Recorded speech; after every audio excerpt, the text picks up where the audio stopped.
জীবন গুছিয়ে নিতে নিতে জীবনের কোনো এক ভাঁজে গিয়ে আমরা এলোমেলো হয়ে যাই। খুব অসহ্য যন্ত্রণা সইতে সইতে একটা সময় শরীরটাকে দাঁড় করিয়ে হাতে উঠিয়ে এক গ্লাস পানি খাওয়াকে বোধ হয় পাহাড় সমান ভারী কাজ। সুখের স্বপ্নগুলো ভাঙতে ভাঙতে আমরা যে কখন দুঃখকে আপন করে নেই তা আসলে বুঝেই উঠতে পারি না। তখন মনে হয় সুখের অপেক্ষা করাই ছিল বোকামি, বরং দুঃখের সাথে নিজেকে মানিয়ে নেওয়াটাই জীবন। সো হ্যালো এভরিওয়ান, আসসালামু আলাইকুম। সবাই কেমন আছেন? আশা করি সবাই ভালো আছেন। চলে এলাম নতুন আরেকটি ব্লগ নিয়ে। আজকের ব্লগটা যেমন সকালের মিষ্টি আকাশ থেকে শুরু করেছি, তাই সবাইকে জানাচ্ছি শুভ সকাল। সম্পূর্ণ ভিডিও জুড়ে আমি হাফসা থাকছি আপনাদের সাথে, আর তার সাথে থাকছে আমার আজকের দিনের রান্না বান্নাগুলো। চলুন আজকের ব্লগটা উপভোগ করি সবাই মিলে। আর হ্যাঁ, ভিডিওর এই পর্যায়ে বলে নিতে চাচ্ছি, আমার ব্লগগুলো যদি আপনাদের কাছে ভালো লাগে তাহলে প্লিজ আমার চ্যানেলটা সাবস্ক্রাইব করে আমার পাশে থেকে যাবেন। আর যদি বেশি ভালো লেগে যায় তাহলে কিন্তু বেল আইকনটা বাজিয়ে দিতে পারেন। ইতিমধ্যে আপনারা হয়তো বুঝে গিয়েছেন আজকে সকালের আয়োজনে কি কি আছে। সকালের নাস্তায় খাওয়ার জন্য করছি খুদের ভাত, তার সাথে 5 রকমের ভর্তা: কালো জিরা ভর্তা, চাপা শুটকি ভর্তা, চিংড়ি শুটকি ভর্তা,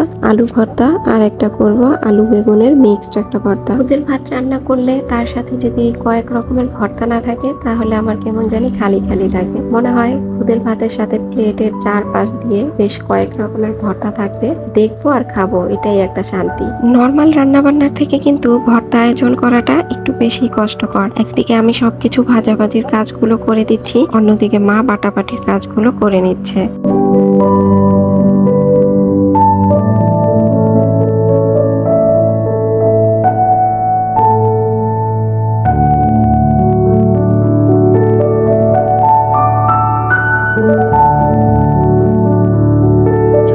দেখতাম আমার বড় মামাকে ভর্তা বানাতে, তার না কারো হাতের ভর্তা ভালো লাগতো না। আমার মামা ভর্তা বানাতে বানাতে একটা কথা বলতেন, লবণ মরিচ চর্তা, তার নামে ভর্তা। যদিও বয়স আর অসুস্থতার কারণে এখন আমার মামা আর কথা বলতে পারেন না, তিনি এখন খুবই অসুস্থ। সবাই তার জন্য দোয়া করবেন।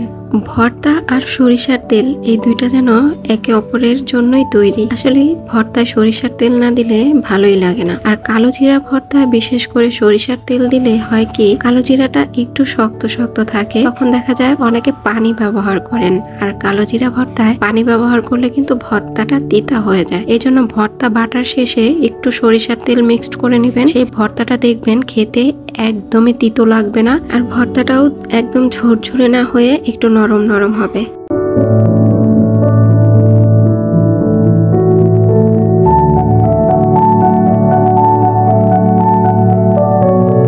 চাপা শুটকির ভর্তাটা করার পর সব শেষে আলু ভর্তাটা করব।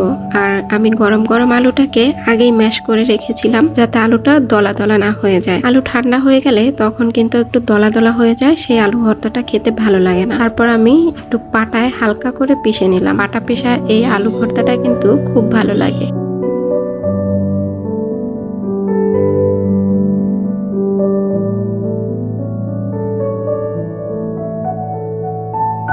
যেহেতু 5 রকমের ভর্তা করেছি, এটা দিয়ে কিন্তু দুপুর আর রাত্রেও গরম গরম ভাতের সাথে খাওয়া যাবে। তার সাথে অল্প একটু মুরগির মাংস রান্না করে নিয়েছি, যেহেতু আমার বাচ্চা আছে, সে তো আর ভর্তা খাবে না, আর তার জন্য মুরগির মাংস রান্না করেছি, সাথে আমরাও একটু কাজ সেরে নিব আর কি।